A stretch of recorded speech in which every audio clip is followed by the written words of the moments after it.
Hello, my name is Angela Owens with Phenomenal Business Solutions, and I help car dealerships streamline their finances, grow their businesses, and increase their profits.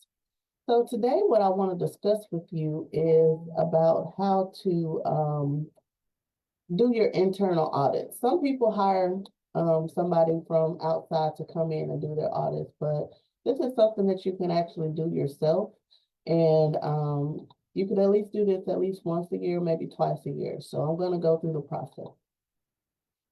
So internal auditing is important and essential for your dealership because it helps you to get to the bottom of your processes and make sure everything is going the way that you want it to go. And the benefits is that it improves your financial accuracy, ensure compliance with regulations, identify efficiencies and risk, and it also can help you increase your profitability. So these are key areas of your dealership. You got your financial records, which is, sales and expenses and inventories, profit and loss statements, balance sheets. Then you got compliance. You got to deal with the tax, state and federal, and sometimes local regulatory departments like the Department of Motor Vehicles, as well as industry standards. So operations and you got processes and employee performance, and then you got inventory management and customer relations. And these are different areas that you have to focus on when handling your dealership.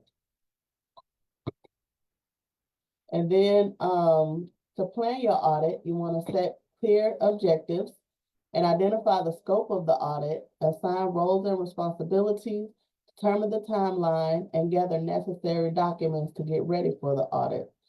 So assigning roles and responsibilities, if you're not running the business by yourself, you probably have various different departments. So you want to make sure that you talk to the head of each department to get the information that you are going to need for your audit. So you want to collect the data and documents. You want to get your financial records, your bank statements, and financial reports like your profit and loss statement, balance sheet, even your cash flow sheet. So you want to have all of that ready. Employee records, inventory reports, and operational processes like service records and customer feedback.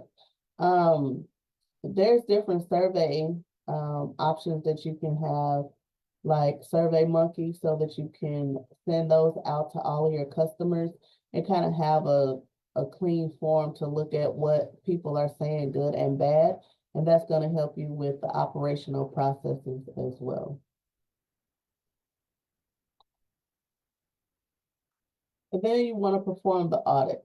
First, you want to review the documents for discrepancies, test processes and procedures, interview key personnel, spot check inventory for accuracy, and compare actual data against expectations. So before you performed your audit, you should have set goals on what information you would like to get from this audit. Sometimes it may be better to focus on one thing at a time for each audit so that you can really dig deep and perfect one part of your things that's going on. So instead of trying to do everything at once, it's good to take it one by one.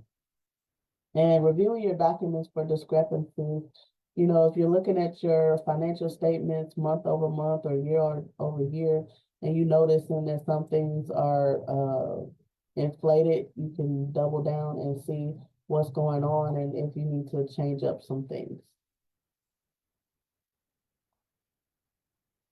And then you want to analyze the findings. So you want to identify risk and weaknesses, look for recurring issues and trends, evaluate efficiency of operations and compliance with the laws, and assess potential financial impact. So again, with the risk and weaknesses, you want to see if you give out company credit cards, is anybody swiping those cards for personal use? Are you catching these things? Are you constantly keeping your bookkeeping up to date? Are you aware of what's happening financially? And look at the recurring issues or trends. That could be financial, that could be in your inventory, that could be in sales, that could be in your advertising and anything like that. And you want to make sure that you're staying on top of that. Are you staying with what the market is doing and things like that? And then the efficiency of operations and compliance with laws. Are you behind on anything?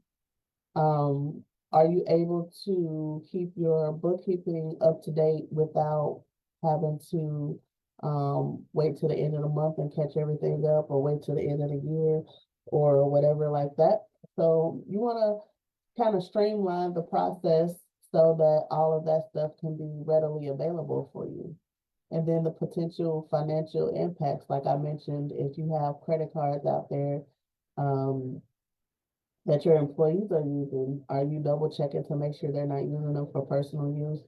Are you getting the best rates on your insurance? Are you taking advantage of everything that you signed up with for your software? Just things like that. Just make sure that everything is on the up and up. And then you want to develop actionable solutions.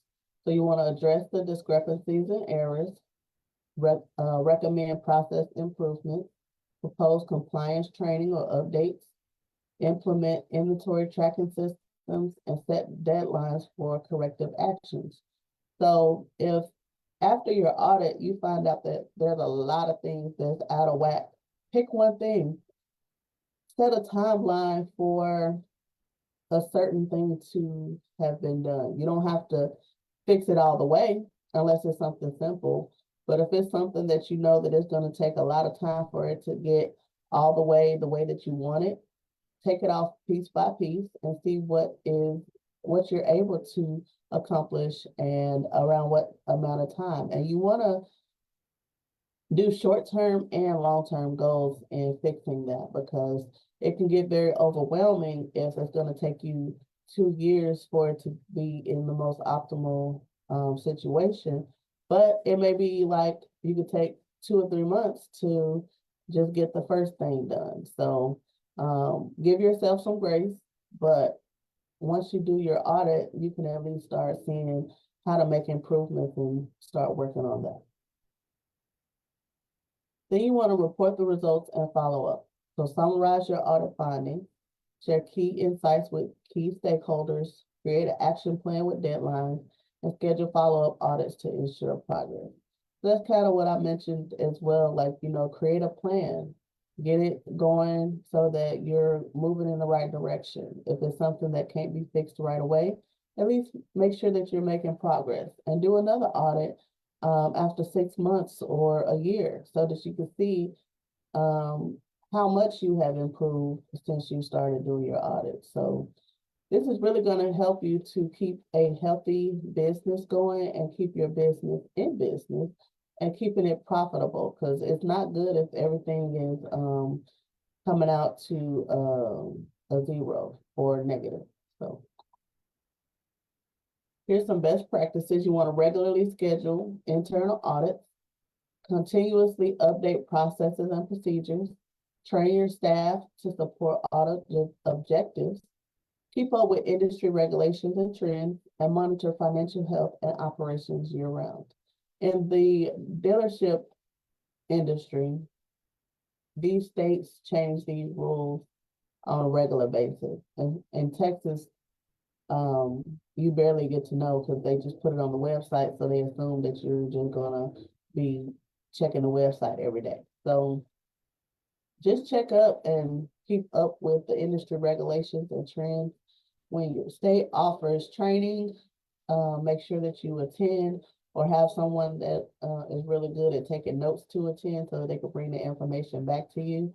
And then make sure that you keep the audit objectives at top of mind, and make sure that the company and everyone that works there understands the objectives that you are focusing on with keeping your business healthy. So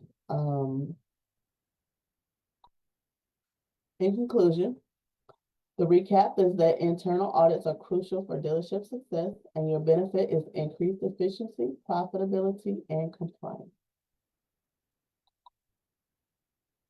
And that is all that I have for you today. I could definitely assist you with the audit if that's something that you would like for me to help you with.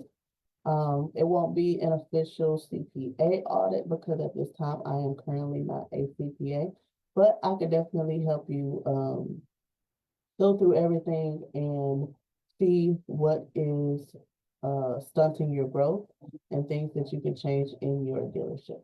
So be sure to set an appointment with me at angelaJowens.com/calendar. And you have a wonderful Tuesday. Bye.